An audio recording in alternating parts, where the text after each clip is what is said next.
Le gouvernement congolais s'est félicité des premiers résultats probants de l'état des sièges. Le Premier ministre a évoqué la nécessité de travailler ensemble pour mettre en place le cadre légal capable de fusionner des programmes de désarmement, démobilisation et réinsertion et de stabilisation et de reconstruction des zones sortant des conflits armés et en faire un programme de désarmement, démobilisation, réinsertion communautaire et stabilisation DDRSC en sigle. Le point avec Patrick Mouya, porte-parole du gouvernement, après la 4e réunion du Conseil des ministres. Au plan sécuritaire, le vice-premier ministre, ministre de l'Intérieur, décentralisation, sécurité, affaires coutumières, a mentionné la poursuite des opérations dans le Nord Kivu et en Ituri, ainsi que de plusieurs cas des redditions des miliciens et des récupérations par les forces armées de la République démocratique du Congo, des localités jadis sous contrôle de l'ennemi.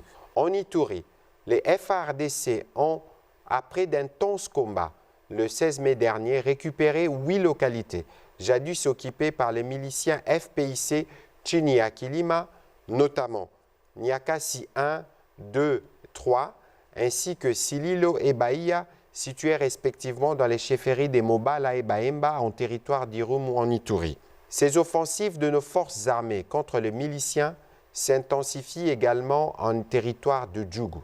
Au sud Kivu, les seigneurs de guerre, connus sous le nom de Raïya Mutomboki, Mabuli Mwanadamu, s'est rendu aux forces de défense le 18 mai 2021 à Ninja dans les territoires de Kabare.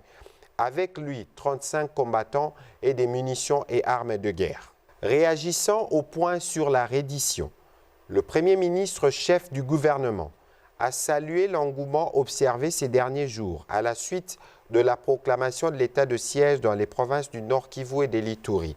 Il a évoqué la nécessité de travailler à mettre en place le cadre légal qui permet la fusion de programmes de désarmement, démobilisation et réinsertion DDR et de programmes de stabilisation et de reconstruction STAREC.